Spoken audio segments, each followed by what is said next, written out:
સરકારી યોજનાના માધ્યમથી દેશના લોકોની સુખાકારીની સતત ચિંતા કરતી ભારત દેશની કેન્દ્ર સરકાર, દેશના યશસ્વી વડાપ્રધાન શ્રી નરેન્દ્રભાઈ મોદી સાહેબ દ્વારા ભારત દેશની અંદર અનેકવિધ યોજનાઓ લાગુ કરવામાં આવી છે.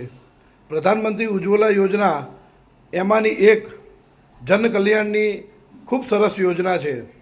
આ યોજનાના માધ્યમથી ગરીબી રેખાથી નીચે જીવતા એ પરિવારને મફતમાં ગેસ કનેક્શન આપવામાં આવે છે, જેથી એ પરિવારની માતાઓ, બહેનો, દીકરીઓ જે રાંધવા બેસે ત્યારે ચૂલામાંથી નીકળતો એ ધુમાડો તેમના સ્વાસ્થ્યને નુકસાન ન કરે એ માટે તથા આર્થિક રીતે એમને સહાય કરી શકાય તે માટે ઉજ્જવલા યોજનાના માધ્યમથી મફત ગેસ કનેક્શન કેન્દ્ર સરકાર આપે છે.